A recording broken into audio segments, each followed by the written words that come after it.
What's happening, film friends? David the Film Junkie here, bringing you a film review of Tammy! Of course, Tammy stars Miss Melissa McCarthy, as well as some other notable names that you might know, like Susan Sarandon, Kathy Bates, Dan Aykroyd, Toni Collette, the list goes on. And Tammy, of course, is about, well, Tammy, Melissa McCarthy. She plays Tammy, who is just really down on her luck.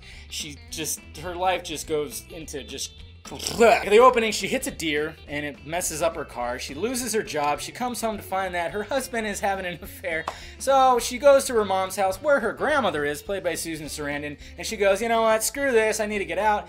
And Susan Sarandon goes, well, I want to get out too. I got money. Let's do this. Road trip! So they embark on the road, and, of course, naturally being a comedy, you run into some certain characters, or, shit happens, and it's supposed to be ha-ha, funny. And with an all-star cast like that, like I said, Susan Sarandon, Toni Collette, Melissa McCarthy, Dan Aykroyd, just all those names you would think this can't miss.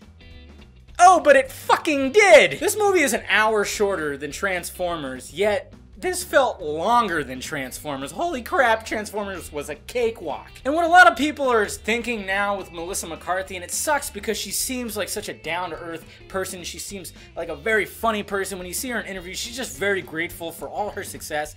Everybody's going, okay, now she's typecasted. She's just playing the same role over and over again, which, in a way, yes, that is true. That does happen, and that seems to be what's happening with her. But the only difference with this one is she actually wrote this with her husband, and her husband directed the movie. Oh, no. With the trailers, they try to make it seem like, okay, this is Melissa McCarthy being Melissa McCarthy, which we all like.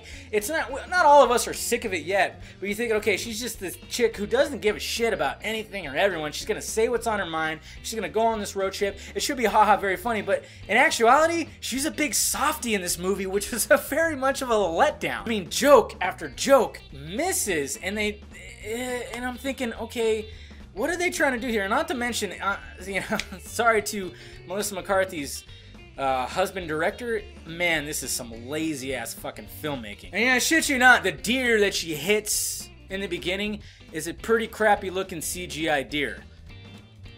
Like, what the fuck? And this goes right back to that Edgar Wright video that somebody made where they talk about American cinema being lazy when it comes to comedies, when they do the transition, like a road trip kind of scenario, you're going from like one place to the other. Edgar Wright does like quick shit, and it's awesome. It's pleasing to the eye and the ears and everything like that. This had that all over it. Just lazy filmmaking. There was no unique filmmaking at all. It had the same formula as everything else, and it just was not funny. Kathy Bates, man, she's a legendary actor, and she plays some lesbian chick in this movie, and they made her say and do things that...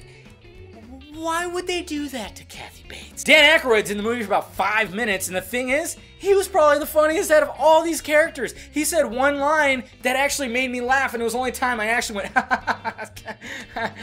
that was it. Other times I might have went, that's pretty much what it was like through the whole movie. Like every maybe 10, 15 minutes I went, So yes, it was very disappointing. I mean, if you were a Melissa McCarthy fan, you will probably be disappointed in this movie. Maybe, I don't know. There's still people I see on like feeds and stuff going, oh my god, it was hilarious. I'm like, did we watch the same movie? Yeah, I definitely don't recommend this one. You could totally pass this one up. I mean, it's forgettable. I mean, she even had a love interest. Oh yeah, and Gary Cole was in this movie too, and he was just some drunken idiot. And then he had a love interest, some dude, it was a dude from The League, who's actually funny in The League, but he has they didn't give him anything to work with in this movie. Just a total miss, man. Just a total miss. I would say skip this movie. If you go see it, fine. Let me know how it is down below, what you thought of it. I thought it was just a big steaming pile of non-funny shit, man. Oh, and I really like her. I do. I like The Heat. I like Identity Theft, and I liked Bridesmaids. This movie, I wish just never existed. But yeah, let me know what you thought about it if you saw it down below in the balls there, and also hit that like, thumbs up button if you'd be so kind. Subscribe to my channel if you have not already, and visit filmjunkie.com for your latest movie news, trailers, and film reviews. Well, alright guys, I'm David, the Film Junkie, and I brought you a film review of Tammy. Oh, God. Yeah, I mean, seriously, she ends up being like this big softie, and there's like these weird, awkward, like, moments, because it turns like dramatic And I mean, you always know there's gonna be some kind of conflict and resolution, you know, just the normal formula. But well, you know, with the whole love interest thing, it was awkward. It was just awkward. And